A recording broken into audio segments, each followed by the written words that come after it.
Good afternoon, Malaysia. Welcome to the Limran live show. This is the 14th edition of our live show, and today we brought you something very special. The last time we brought you Dr. Fu, the mystery of the anus, but today we're going to bring you something better. We're going to talk to Dr. Kantha Rao on the myth of erectile dysfunction. So we are going to talk about your penis, right? So today is all about penis. Ladies and gentlemen, don't feel shy about it. You love the penis. Let's face it. And Dr. Kantha is going to talk to us some simple steps in gaining back your manhood. If you're a lady, listen through because it's going to help you. Now, as the wise man say, all men, if they live long enough, they will face one ultimate problem: erectile dysfunction, mati pucuk, manhood problem. Non-performance issue are all the same. Pointing to the inability of a man to perform sexual intercourse due to insufficient blood flow to the penis. Now, be it a king or a peasant, if you can't, you can't. Now, in all history of mankind, man had tried different ways to improve and cure this problem. Until recent years, a wonder pill came called via.gra. But before that, there were all these ingenious ways to help improve erectile dysfunction with no avail. Now, this week's special guest is Dr. Kantha Rao, the only urologist from Rawang to Slim River, will speak about this age-old man's health problem and give us some simple steps to help you improve your manhood. So, Dr. Kantha served as a urologist in KPJ Rawang, an experienced specialist that handles all illnesses from the kidney right down to your penis. So he is kind, soft-spoken, and that will help you to solve the mystery and the myth of erectile dysfunction. So let's give a warm and big welcome to Dr. Kantha Rao to our show. Welcome, Dr. Kantha. Hi, good evening, everyone. Good afternoon. It's still 3 o'clock. Good afternoon. You're right. It's like evening to me. Now, I will urge all of the audience out there, if you have a friend who you knew or who you feel that has a erectile dysfunction problem, please share this with him. This will help him a lot. Right now, doctor? That's true. It's always the friend that has the problem, not the person. It's always the friend that has the problem, not the person. Yes. Now, for all the men, if you have all this secret chat group, men has this secret chat group that you share all the secret things on, please share to that group right now and let them come and see so that they won't fall into the problem of having ED and not cured, okay? You want your friend to be happy, right? So let's jump to this. Now, so doctor, thank you for coming to the show. It is so much of a privilege. Let me just sit a bit down. I'm a bit too high. It is so much of a privilege that we have you today here with us. So now, before we start with that topic, we want to know about your story, how you became a doctor and how you became who you are today. So, doctor, tell us a little bit about you, about yourself, your childhood, and your family. Surely, yes. So before I start, just say thank you for having me in this show. Okay. No problem. Yeah. So I was born and raised in a very small town called Tapa Road in Perak. I'm not sure many people would know where Tapa Road is. It's just about 6 miles away from Tapa. A lot of people would know where Tapa is because it's the foothill of Cameron Highlands. But Tapa Road is a branch off away from Tapa. So I was actually born and raised in a small estate called Ellington Hill Estate. My mother was a rubber tapper and my dad was a tin miner. So we actually from quite a poor family in a small estate. But we managed to come out of this poverty because we realized that education is the way out, and that's how eventually I went to primary school in Tapa, which is known as Sekolah Rendah Kebangsaan 1, because there's also Sekolah Rendah Kebangsaan 2 in Tapa. So SRK 1 just opposite the Tapa hospital. That was where my primary education was. And then secondary education was in a small school in Tapa Road itself. And then when I reached to Form 2, my family moved to Ipoh, and that's when I joined a school called Anderson School in Ipoh. Hey, And I was Anderson. yes, Lim, Anderson School. I'm from Anderson. Oh, okay, alumni. Right, that's Yes, great. yes. Anderson is a good school. Now you are Yes, from Tapa, a small, what do you call this? Estate called Hellington Estate. correct, It correct. is so British, right? Hellington Estate. In fact, the owners were British when I was there. The British owners were still there running the estate. The that was like 40 years ago, lah. When you're Yeah, born, yeah, So 40 plus years ago.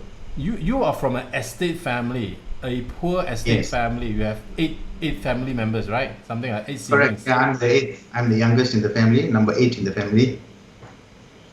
That is not a very privileged life, right? It is not privileged at all. It is tough, right? To be born into Well, an it estate was tough. family. It was tough. It's a small estate in a big family and not very well to do. But we had food on our table and clothes to wear and guidance from the family. But yeah, we came the hard way up. You're right. Tell us about your parents. What did your parents do to bring all eight of your family members up, and you became a doctor among. I think you're the only guy that became a doctor from the Hellington estate. Yes, true. I'm the only doctor from that estate. Tell That us a bit estate about doesn't your parents. exist anymore.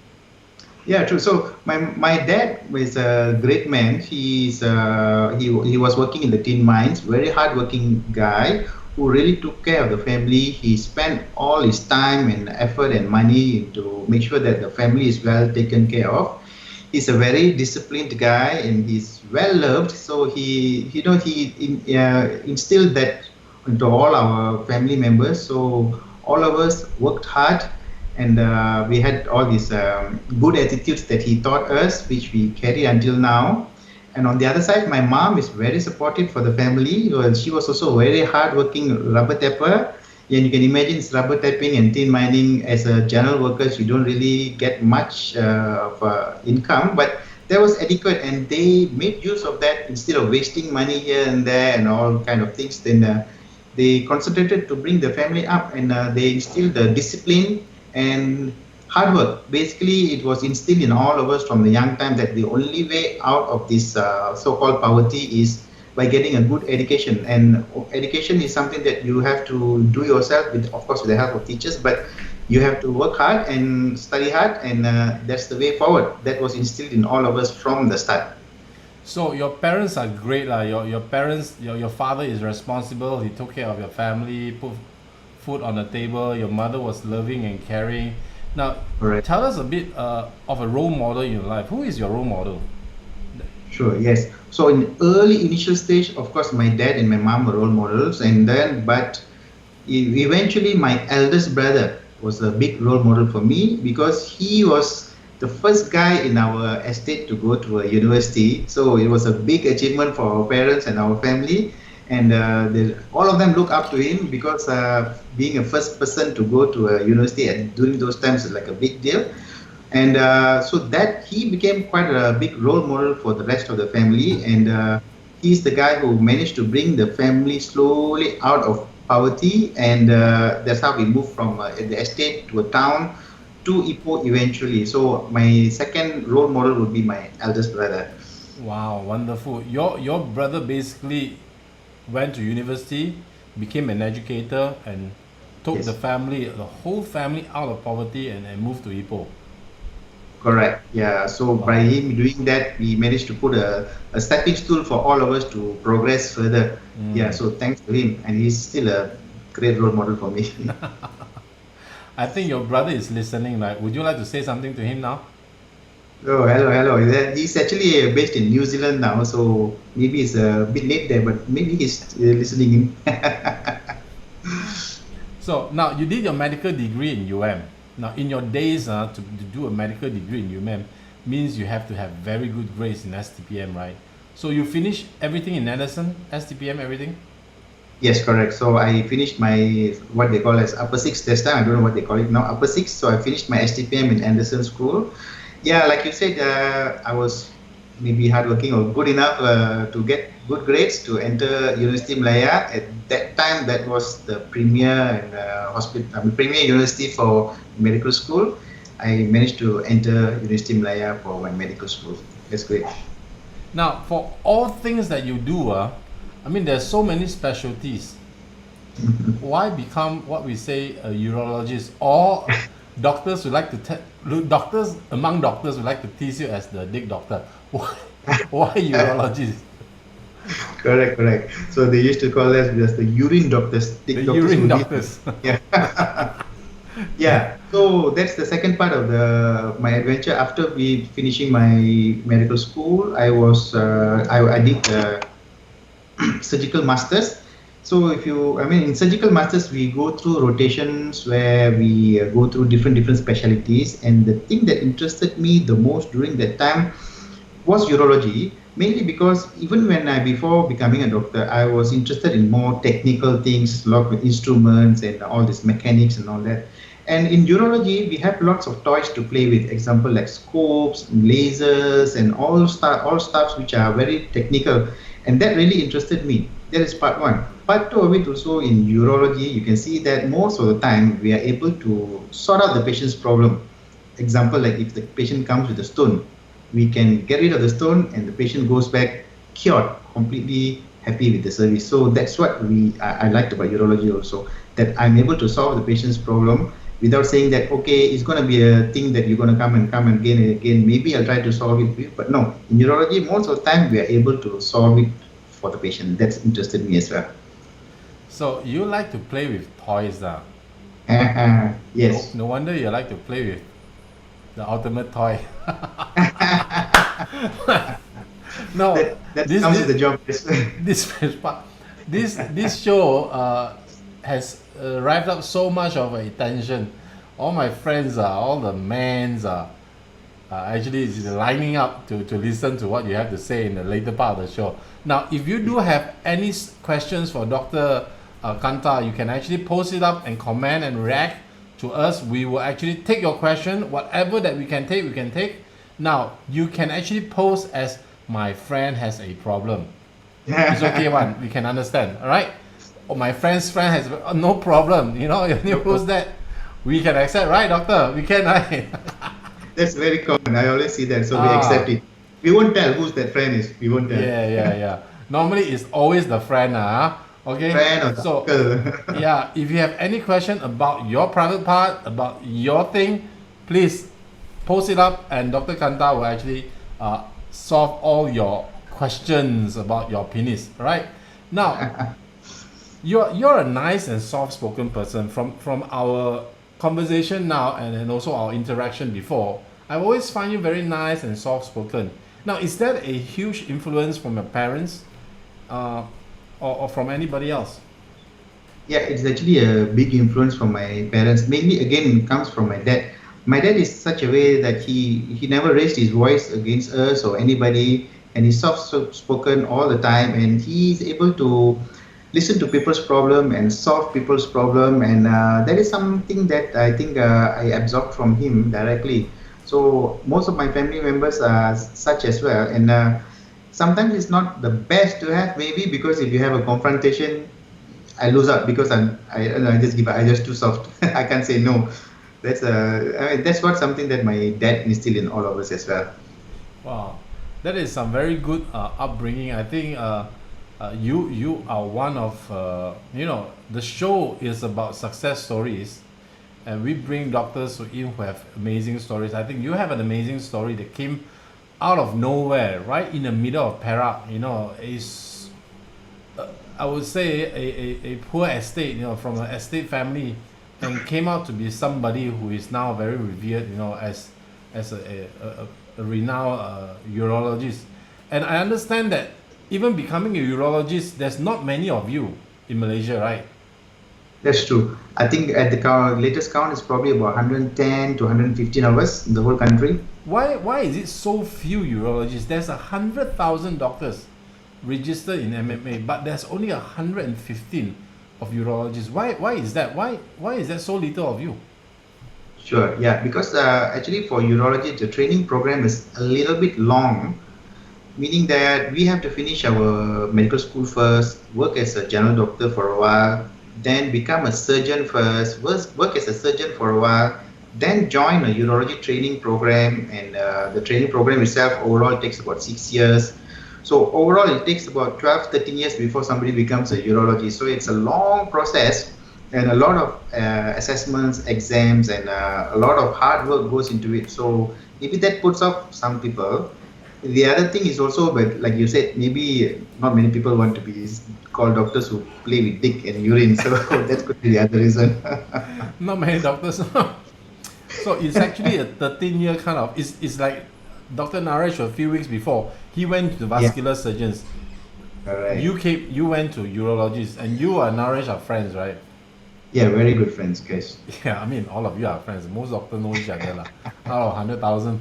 But that is amazing story that you went through the hardship. You really studied well, even though you are not privileged, but you pushed through that story. And we heard quite a number of this story, and to hear it out from a real person is quite amazing. You know, that hats off to you to come from that background and made it in life. You know, so that if there's one advice for a young person who is like you, who like you 40 years ago lived in an estate or lived in somewhere that is not privileged, what would you tell them, one young person? Yes, basically, we can't choose the environment or the family that we are born into, but we can choose how to come out of that environment if it's not the best. Meaning that the environment, of course, has lots of pressure, and you will have lots of work to do to compared to somebody who starts off with a silver spoon. Then the only way out is hard work and discipline. And more importantly is also the people you mix around with. I think that is also a big influence in my life, because lots of my friends are all very hardworking and also very disciplined people. So that is also an important thing. So basically, hard work, stay true to your dreams, and choose your friends, and do the best for the family. That's all I can say. So I think your advice is so true. Hard work, stay true to what you want to do, right? Stay true to the dream, and choose your friends. Yeah. And work hard for the family. Fantastic advice for young people. So before we jump into erectile dysfunction, I just want to show. Today we are going to talk about penis, right? But next week, I just want to just a midweek advertisement for 15 seconds. I just want to show who is coming to our show next week. Next week we will feature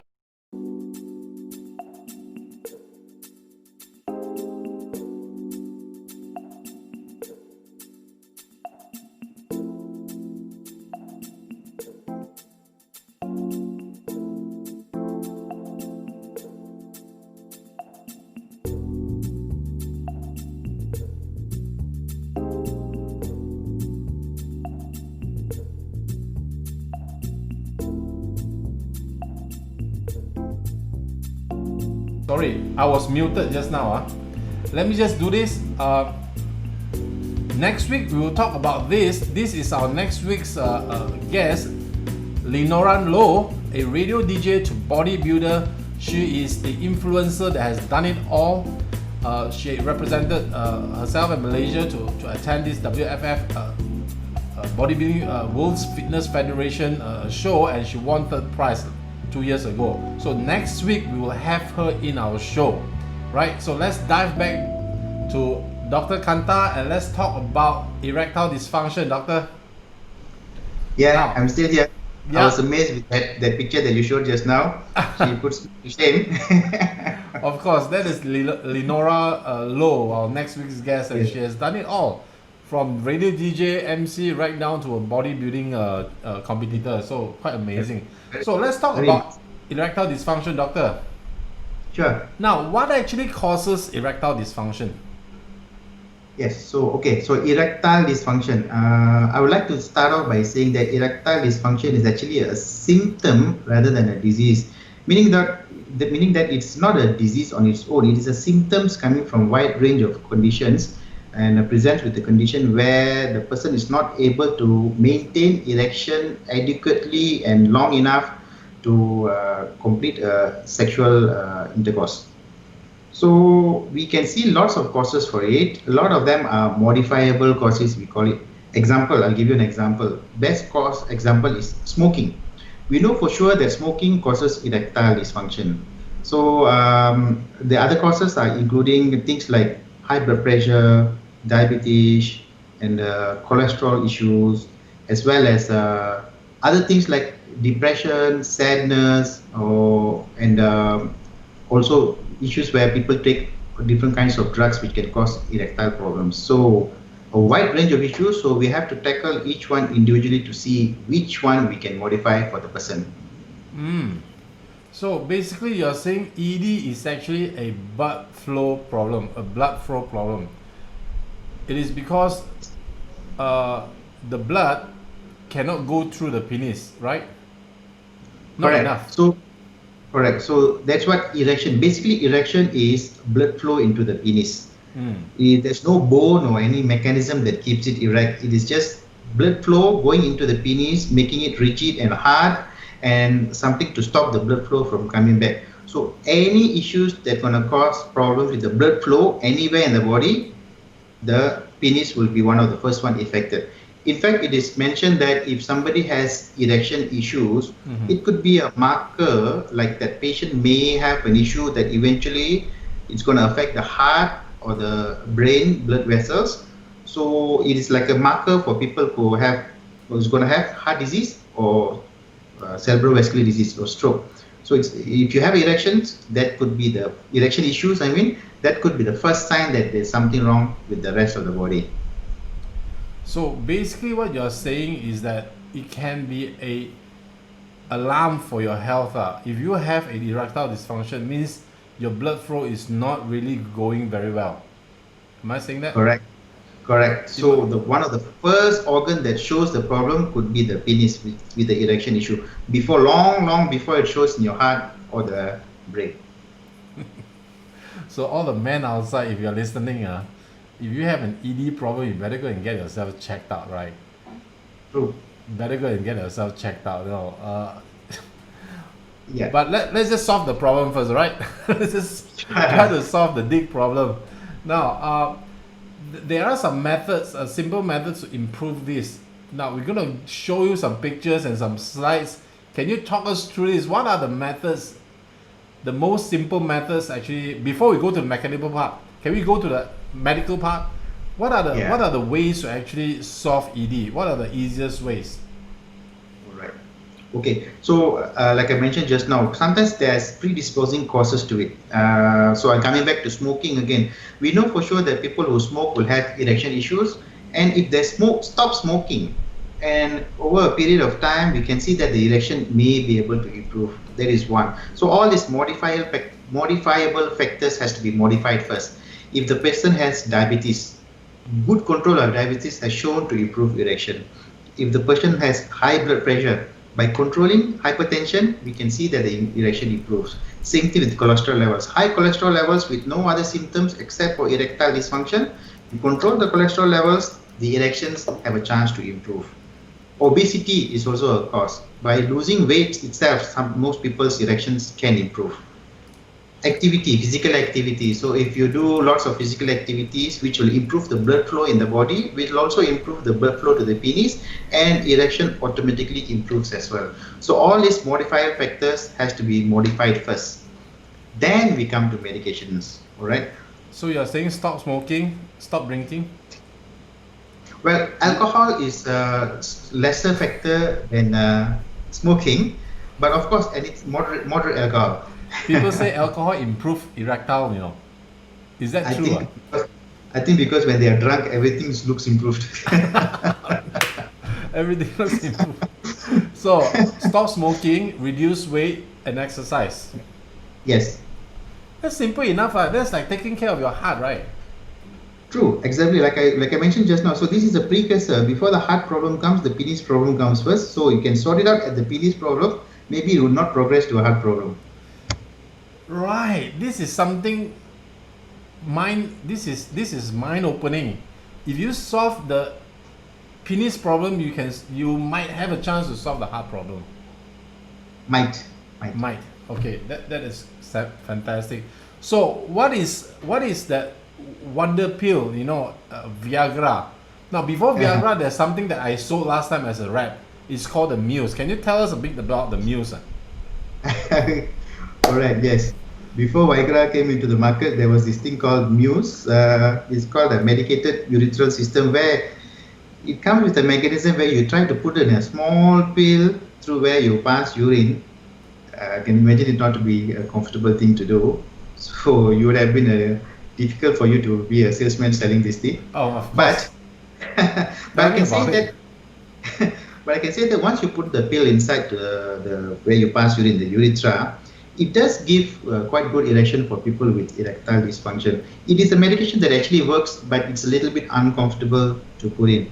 So in a way, it has lost the market out as soon as the magic blue pill came into the market. Yeah, the magic blue pill is Viagra. I still remember the first year I joined the company. The sales director told me, you know what, we're gonna outsell the magic blue pill. In my heart, I say, you can forget it. How are you gonna put something in the small mouth than the big mouth? People would rather put in the big mouth, right? The small mouth down there. So within 1.5 years after I left the company, the product stopped production. Gone. Yeah. Muse is gone. So tell us about Viagra. Viagra, is this such a wonder pill? If you take it long term, will it give you problems or not? Right. Okay. So Viagra, I'll tell you something about Viagra. Actually, when the company came up with this Viagra, they were not actually looking for a drug for erectile dysfunction. They were looking for a drug to control high blood pressure, hypertension. And during the testing phases, they found out that when people take this drug, their erection improves. So instead of concentrating on the blood pressure, they decided to concentrate on the erectile dysfunction, and that's how the magic pill came about. Okay, so Viagra is, of course, there are a few other medications in the same group, but the first one and the most famous one is Viagra. And well, it works. And your question is whether people will get dependent on it. Yeah, the dependence is not really because of the drug. It's because the person already has erectile dysfunction and looks like he may need medication. And once he's taken this medication, he will feel that the erection has drastically improved.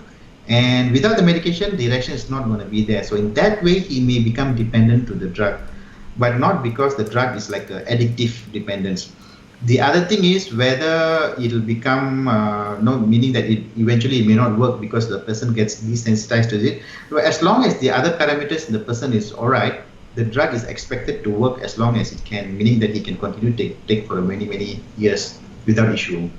So as long as the person don't go non-sensitive to the medicine, it can go on and on and on. So correct. Yeah. The blue pill, of course, is the most famous erectile dysfunction drug. There is another two more drugs in the market, right? It's called what? Cialis, and the other one is Levitra. These are the Levitra. three famous ones. So which is better out of these three? Right. Okay. So there are lots of researchers comparing all these three. So all three work. It's just that sometimes you need to individualize certain medications, meaning that some medication may work better in one person compared to another person. Having said that, big difference between Viagra and Cialis is that Cialis lasts much longer in the blood, meaning that the research shows that it's supposed to last about 36 hours in the blood. So the person can have a wider window for him to plan for a sexual activity, meaning that if you take this drug, for the next 36 hours, you may be able to get good erection with the effect of the drug. Whereas Viagra is expected to work maximum for about 12 hours. So they have to plan for the activity before they take the medication, otherwise it's a wasted medication. So the longer window could be good for some people, but some people may prefer a faster acting thing that Viagra claims they have. So it's a very individual thing. So some people try out one after another before they choose this is the best one for me. So to put it in a nutshell for a consumer like us, so if you want action tonight, Viagra. If you want action anytime within the weekend, Cialis, correct? True. On top of that, Cialis also have another variety where you take a lower dose, but you take it every day. So you can be ready for action any time of the week. Okay. I must pull a question from the from this one I'm supposed to ask, but I'm gonna pull a question from the crowd. So Sure. I have a guy here ask, is there any side effect on medication or not? Yes. So any medication will have side effects. So we'll have to balance between the benefit and the risk. But when we talk about side effects, example, I'll just talk about Viagra because the other drugs are almost equal. When we talk about side effects, a lot of the side effects are very short-lived side effects, including things like headache, a backache, you feel warmth in your body, and your heart may beat a bit faster. These are all transient side effects. If you're asking me things like, will I die of a heart attack if I take this pill? No, unless you have a heart issue. If somebody does not have a heart issue, or you're not taking some medications that we call as nitrates, these medications are fairly safe. Having said that, I would like to emphasize that before you try these medications, if you're in need it, you should seek help of a doctor, advice of a doctor. Let him check you out first. Make sure that it's safe for you to take before you take it. But the side effects are minimal. Most people are able to accept it without any long-term effect. Okay, so basically, there's not much of a side effect. So I hope we answered you that. I'm sure Moses doesn't have the problem. He's asking for his father, right? Yes. So now the other thing, what if medication doesn't work? So what is the next course? Yes. So we have a few options. We go step by step, meaning that if the medication doesn't work, I'll put on the slide for you. Yeah, sure. Right. So this is one option. It is called a vacuum pump. So this instrument comes with a motorized vacuum system where once the penis is inserted into this device and you switch it on, the vacuum causes the penis to enlarge and distend and becomes hard. But to keep it hard, you need to put this constriction ring, the rubber band at the base of the penis to keep it hard. So this is one option, but not many people prefer this because it can be a little bit uncomfortable, especially at the ring area. And the penis itself, because of the erection, because of the blood flow which is stopped there, it may feel a bit cold and a bit unnatural. So one option, the next picture will show you the same thing about how the ring sits in the penis. So the next picture, let me show you the next picture. Yeah, this is how the vacuum pump works and try to keep the penis rigid. So this is one option. Another option, the next slide will show you that there is a medication which we can inject directly into the penis. So it works well, but also may not be very acceptable for patients because you need to inject a small needle directly into the penis. This is a small needle, just like how the diabetes patients uses for their insulin. Definitely works, but whether acceptable to the person, if it's acceptable, it really works, and you'll be surprised, even though it may not be comfortable, but quite a number of patients are quite happy with this drug and they are on this injection. Now, doctor, tell me, I mean, the rubber band looks yes, uncomfortable. It is uncomfortable. It is here, right? The rubber band actually constrict the blood flow. Constrict penis blood, and the problem is because of that you will have the very flexible penis as well, because only beyond the rubber band the penis is not hard. Beyond the rubber band, the penis is not hard. To the back, I mean. Or to the back, the penis is not hard. So where do you want to put the rubber band? Here, here, or here? You put it here, at the base here, So the front here is hard, but the down here is not. So it'll be very, you need to aim it manually, and it'll be cold because there's no blood flow. It'll be cold, and when there's ejaculation, it may not be comfortable because there's a ring blocking the ejaculation there.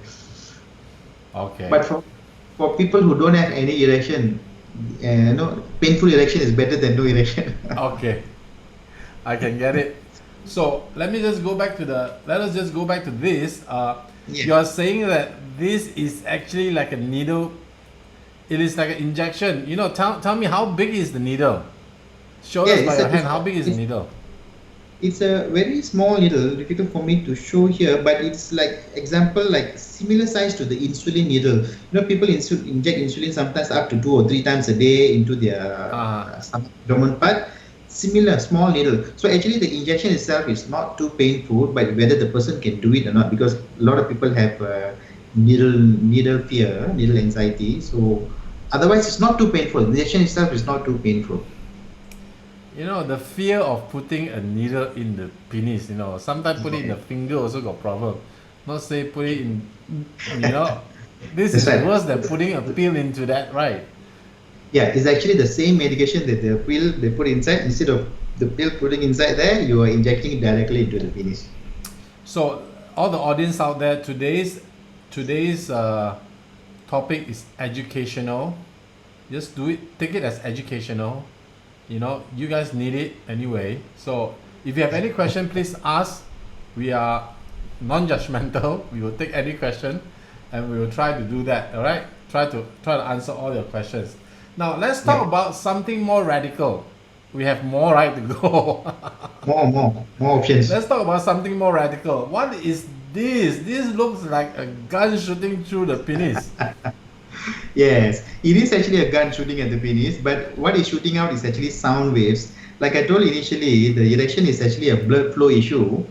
And we know that by shooting shock waves into the penis, it actually improves the blood supply to the penis and it can improve erection. This is a new technique actually, and so lots of research are still going on. And we do have this instrument in Malaysia. A lot of patients have tried it. Some are happy, some are not happy, but to a certain extent, it does work. So just shooting shock waves or sound waves onto the penis to improve the blood supply. Now, can you buy this thing and use it at home? Yeah.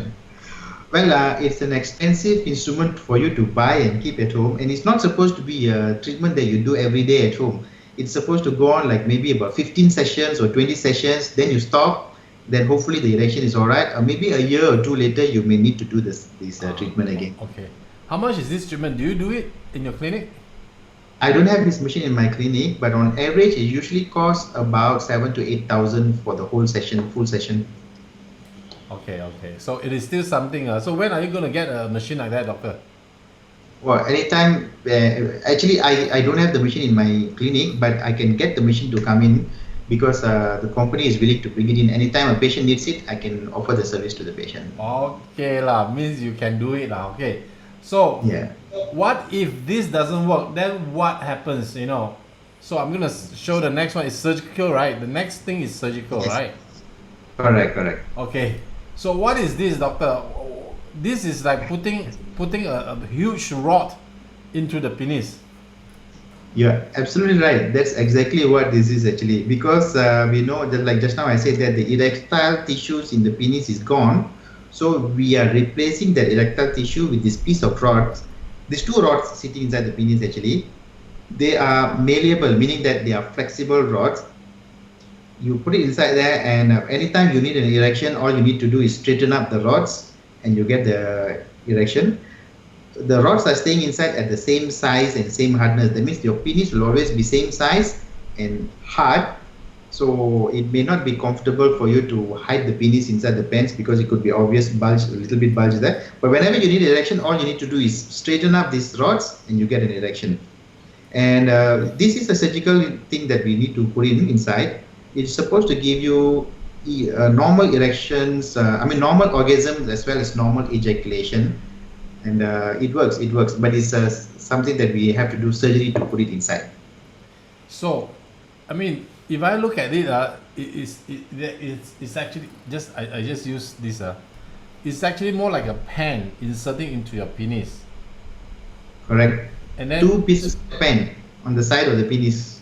Okay, it's a flexible thing lah. So when you need it, It you is just normally like that. raise it up like Right. You raise it up. you raise it and up. it's ready for action. But is it the same? Seriously, will it feel the same when you, I don't know. Yeah. Will it feel the Basically, same now? It'll never be exactly like the same one, but it's hard enough. It's hard enough and it's straight enough for you to be able to have successful sexual intercourse. That's the aim of this thing, right? So once you raise this up, Yeah. even though the outer tissue is still soft because no blood flow, Yeah. you can a still little- penetrate. Correct. You'll be able to penetrate because it is stiff already. So with it being stiff, the penetration can happen. It may be a little bit soft because the rod occupies the most of the penis already, you see. So if you touch it like that, you will feel it's hard. But unfortunately, when the penis is flaccid, that means the penis is not erect, it is also hard. It's just that it's pointing down instead of pointing up. So most of the time, the issue is when it's not being used for erection issues. That's when it's not comfortable because you see this hard thing inside the pants all the time. But when you need it, when you straighten it, it does its job. Okay, this is something very interesting. Now, you call this the culture version of a surgical, what do you call it? Surgical solution to erectile dysfunction. And there's a Rolls Royce kind of surgical, right? Erection. You have to destroy the actual tissue inside the penis and change it with these rods. So, but you have a better version, right? So now, before we go down to the Mercedes-Benz one, how much will it cost us to actually do this? So this one, we call it as malleable implant. On average, it will cost you about 20 plus to 30,000, including the surgery to put it in. So this is going to cost you 20 to 30,000 to replace the what do you call this? Replace the thing and also put it in. Correct. Okay. So let's talk about this. This is what you call the Mercedes-Benz kind of this one. So yes. What is that? Just now what we saw. What is that? Okay, so this one is also a penile prosthesis that we put inside. It is what we call as inflatable implant. So it comes with three parts. You do have this cylinder sitting inside the penis, just like the malleable one just now, but these cylinders are empty. That means your penis is soft and small when you are not erect. Then we have a reservoir and a pump. This pump actually sits in the scrotum besides the two testes, besides the two balls. So whenever you need an erection, you press this pump and this pump causes the water from the reservoir to go into the cylinders and you get an erection. And this erection feels more natural compared to the malleable one just now. And this also is supposed to be able to give you normal orgasms and normal ejaculation sensation as well. And the best part is, once it's done, you press the pump again and the penis becomes soft and flaccid again. And it's easier to hide inside the pants compared to the malleable. So that thing is actually a pump system. So let me just put it in my layman term. It is a pump with a button between your balls. You squeeze the button. It has an electric motor inside. There's no motor. It's a great invention in such a way that the reservoir fills with water, and when you press the button, the reservoir actually collapses and pumps the water into the cylinder. There's no battery, no mechanical parts involved actually. It's just water flow inside. But how does the water flow back to the pump? Because when you press the pump, it has like a valve inside. So because the reservoir is like a negative vacuum as well, so depending on the flow of the water inside, basically the pump directs the flow of the water from the reservoir to the cylinder or the cylinder to the reservoir. Oh, that's pretty smart, right? So let's look at it again. So basically you press that thing and then it will give you an erection and then you do your business. Yes. Once you're done, you press again, that thing goes back. So your girlfriend won't even know. Well, if she feels the balls, you'll feel that extra ball there, so she may be able to find out. Okay. But from the outside, it'll look like a very natural erection. Yeah. So this is the Mercedes-Benz one. Now, how much does this cost? How much does this thing cost a person to do? Correct. So we will estimate it will be between 45 to 50,000 for the entire thing, meaning that this pump, including the surgery to do it, will set you back by about 45 to 50,000. Okay. So 45 to 50,000 is still better than taking a lot of tongkat ali lah. Yeah, I mean, it can give you a good erection. Well, hopefully one day I do not need this. But now, how many have you seen doing this? Well, it is not a very common choice by people, mainly because one is cost. Second thing is it is kind of like a permanent thing, because before we can put this in, we have to get rid of the erection tissues inside the penis, and that's a permanent removal that we do. Not removing the penis, but the content inside the penis to first put in the cylinder. So I mean, it's quite popular in the Western countries. In Asia, people are a little bit more. I think a lot of time is because many people don't know about this option. And second issue is, of course, the cost issue. So the numbers are not that great, but we have experience of doing this in Malaysia. Yeah, that is fantastic. Now, I would like you to just go back and a little bit more to. There's one question by Lenora, who is our next week's guest. She Okay. asked a very long question. Oh, very long. That's quite long. I'm so Okay. sorry. Let me just put this away first. Let me just put this away. Yeah, it was just too big to. So let me just ask this question by Lenora because Sure.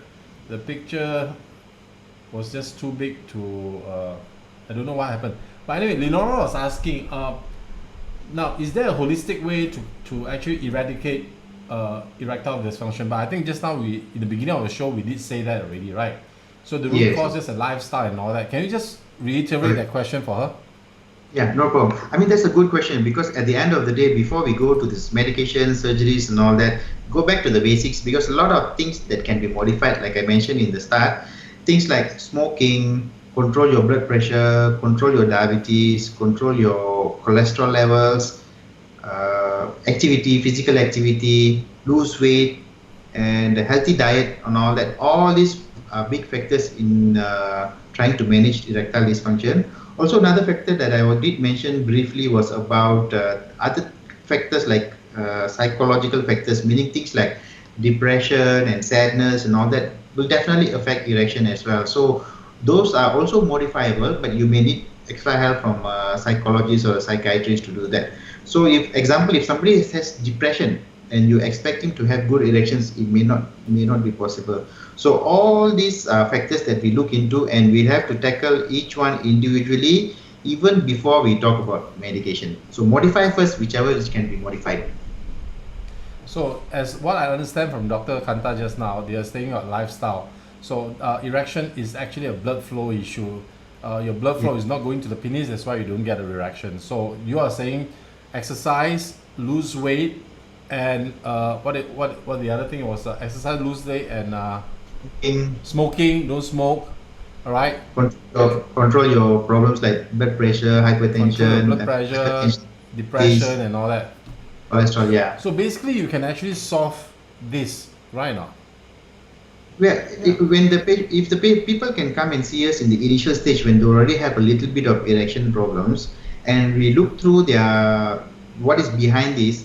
A lot of time when we control the example, like let's say the person's erection is due to very high blood pressure, we control the blood pressure, the erection actually improves. And but that has to be early on. Let's say the person has been having this erectile issue for 10 years because of hypertension, it's not controlled. Some of the damage is maybe not reversible anymore. So that's why you need to come in early to seek for advice. So I have another guy. Same thing. Moses is asking for his father again. Yeah. This is his son. Moses is asking for his father again. He's Good son. asking, would you recommend traditional medicine? Yeah. Okay. Okay. So there are lots of traditional medicine outside there which is supposed to be able to cure or improve erections. Lots of medical research has been done also. I have to say that there are quite a lot of herbal stuff and all that which do have a little bit of help. They do help a little bit in terms of erection because at the end of the day, the chemicals that are found in these herbs may be able to mimic Viagra or may be able to mimic testosterone, which is the male hormone, to improve erection. But having said that, you have to be able to get a good quality medications. But the improvement is not that great in the sense that I see that maybe it'll help them a little bit, but it's still not adequate, and they still have to come for proper medication. I can give you one example. As some people have taken kopi tongkat ali before. Laki And, kuat. Yeah, correct. Lots of those, kopi kuat, isn't it? Kopi laki kuat. Kopi kuat jantan or something ah. Correct. I'll give you one story about that. Where a few years ago, there were lots of patients who took this particular brand of kopi Tongkat Ali, and they reported that the erection actually improved very well. So they were quite happy. So what the ministry, the pharmaceutical side and the ministry did is that they took the samples to the lab to check, and what they found out is that, of course it works because they have via.gra powder inside. And that's why they work so well. So basically, it's not the Tongkat Ali that works, it's the Viagra powder lah. I think lots of things that you find in the market, they're adulterated with via.gra or equivalent drugs. That's why they work. But having said that, Tongkat Ali does have a little bit of effect. When they tested it in mouse, they found that the mouse erections, the rat erections, did improve. But whether they translate to human or not, we have not seen the research to say that yet. Now, I have another question from another guest. This person is also asking for his friend, for his client. Now, Sure. this is a friend of mine. He's asking, what is the cost of a bent penis? And is it reversible? The insurance refuses to cover for this surgery. Yeah, can you tell us about that? Yeah, okay, so I'll answer the last question first. The insurance part, you asked him about it, I'm not sure. Okay, bent penis is totally different from erectile issue. It is what we call in medical term is a Peyronie's disease, meaning that there is some scarring in the penis. One part of the penis, there'll be scarring. What causes the scarring? Sometimes it's an injury or it just happens on its own. So it can be corrected. But if it's just a little bit bent and the person is still able to have sexual intercourse, we do not recommend any correction for it. But if it's so bent that they're not able to have any proper penetration, then we can do surgical correction to remove the scar tissue so that you straighten the penis back. It is possible to surgically correct it, yes. I have to say, whenever it comes to erections issues and all that, a bit difficult to get the insurance to cover for you. But I think because one of those exclusion criteria in the policies when you buy it. There is actually no exclusion for surgery to the penis. Sure. I mean, I've been in the business for 20 years. I have not seen a word of an exclusion on surgical to the penis. But if you had an accident and so happened the accident, something whacked the groin area, and if you need a surgery on the penis, you have to, right, in an accident, right? It cannot be excluded, right? But let me just ask you, the bent penis thing. Most men has a bent penis, right now? Yeah, that's right. I mean, it's never 100% a straight penis, so that is not. It's always possible. either like that, a bit. Yeah, a little bit. So that's why I said when it's bent a little bit.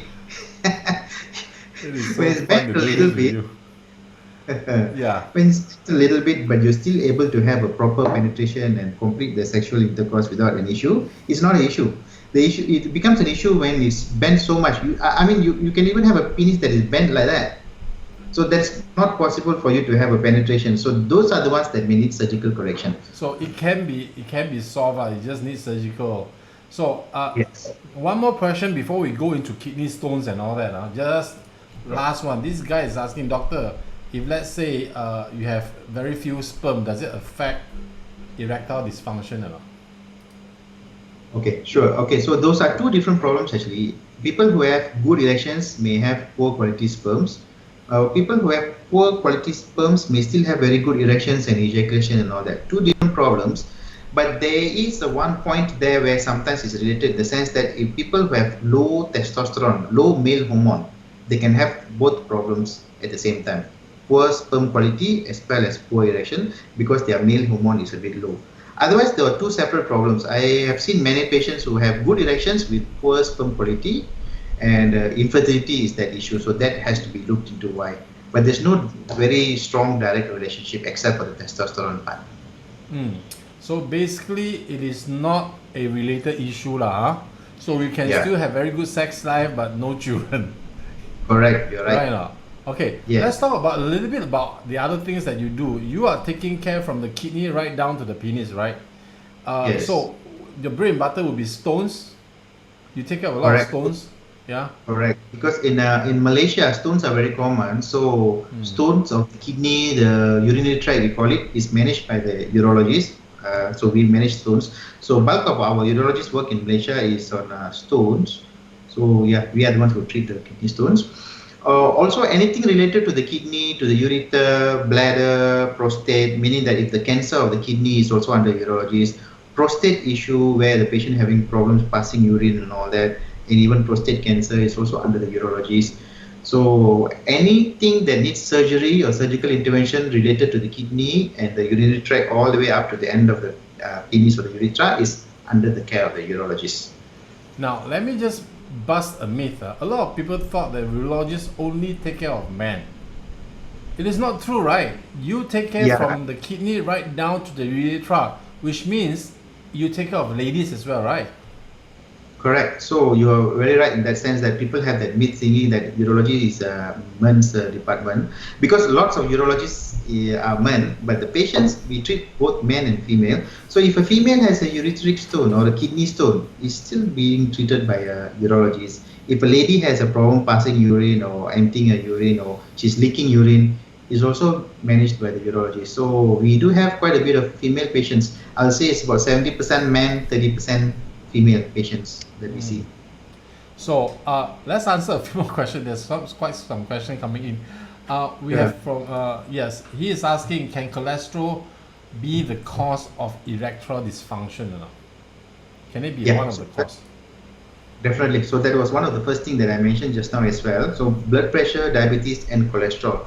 We have seen research showing that people with just isolated high cholesterol levels with erection issues, if you take medications to control the cholesterol, the erection improves. So that is definitely a known cause of erectile dysfunction, hypercholesterol we call it. So it is possible, right? Cholesterol yes, possible. Can be. Now, so just one or maybe two last questions, doctor. Should our wives and girlfriend come along to learn about erectile dysfunction? Would this help the man? True. I mean, yes, because at the end of the day, we have to see this erectile dysfunction as a couple's problem. Because if the man cannot perform, the women is also not being affected by that. So we usually encourage the consultation to be in a couple, because the man may need the support as well in the terms of how to come out of it. Example, let's say about smoking. If you know that the guy's erection issue is because of smoking, I mean, tell the guy to quit smoking. So he may try on his own, may not be successful, but with the wife's or partner's help, the success rate will be higher. So if the wife also understands the issue, so she'll be able to support the husband more. And also people who have erection issues who may need to be on medication, example like via.gra, which you have to plan the activities and all that when you want to be together and all, you see. So the ladies part play a big role, not only on the support, but as well as the entire treatment and managing the person will be very, very enhanced if the partner can be directly involved in the management. So, ladies, listen up. It is not the man that needs it only. You will need to come and see the doctor as well, so that you have a holistic planning on your happiness, right? True, correct, correct. Now, where can our audience find you, doctor? Where can they find you if they have a kidney problem, or they have a kidney stone problem, or urinary tract problem, or urinary tract infection, or if a man has an ED problem, where can they find you? Yes, so I am working in KPJ Rawang Specialist Hospital. This is the only private hospital in Rawang area. So I'm here full time. So I think my number will come out down there if you need to contact me, my clinic. So KPJ Rawang Specialist Hospital is where I'm based at. All right. So Dr. Kantha is based in KPJ Rawang. You can see his number coming up very soon. Dr. Kantha is the only urologist. You cannot miss him in KPJ Rawang. There's no other than him, So you can go and see him. You are always soft-spoken, very nice, very kind to your patient. And I can promise you, he'll be gentle with you. I have my fair share of having urologists stuck their fingers into my, to get my prostate checked and all that. But he will be gentle with you. I can promise you that, right? So, Dr. Kantha, thank you so much for coming up. Before we end the show, do you have anything else you want to tell us? Well, I would just like to say that, whatever with any medical conditions or medical issues, try to get the proper advice from the start itself, because if you rely on Google, you'll always end up with the diagnosis of cancer. That's all. Put any symptom into Google, you'll get cancer. So don't rely too much on that. Seek face-to-face advice from doctors, irrespective of whatever medical condition we're talking about, not only erection issues. And live a healthy life, and it's all back to basics: healthy food, healthy diet, and a good amount of exercise. Be happy, and you'll be healthy. So Dr. Google will point everything to cancer. You try it out and see. Just put any symptom inside, it's cancer. That's You're gonna scary, die. right? Dr. Google. Okay, please stop believing Dr. Google. Dr. Google doesn't work, right? It is so funny. Everything. First time I hear, so I'm going to ask my staff to stop consulting Google. Correct. Thank you so much, Dr. Kantha, for coming on the show. Okay, now thank you so much for coming up to the show. It is amazing to have you here and listen to your story. And I think you've solved a lot of men's problem, their question, and you've gave them so many more choices rather than just having the blue pill. They have so many other choices. Mm-hmm. Right now. So today I think it's so beneficial. Everybody knows that you can actually take care of your weight, stop smoking, less drinking, take care of your health before you go into the blue pill, before you could do the injection, and ultimately you do not want to do the surgery. But if you have to, see Dr. Kantha. If you have to, see Dr. Kantha. Thank you so much for coming up to the show, but do not go first. For all the audience out there, I'm going to show you what is happening next week. This is happening next week. This is Lenora Low. This is the radio DJ turned bodybuilder, influencer. She's an MC, she's a coach, she's a bodybuilder. She has done it all. The person that has done it all, she will be on our show next week, and she will be a blast. It is so exciting to have her on our show next week. She will tell us her journey from a radio DJ right now to competing as a bodybuilder. So it will be very interesting, right? So again, thank you, Dr. Kantha, for coming in. You're on again. Thank you for coming in. This is Limited Life. Until next week, we will see you again, and we will see Lenora No coming up to the show. See you next week, same day, same time, Saturday, 3 p.m. at night. Thank you, and see you again.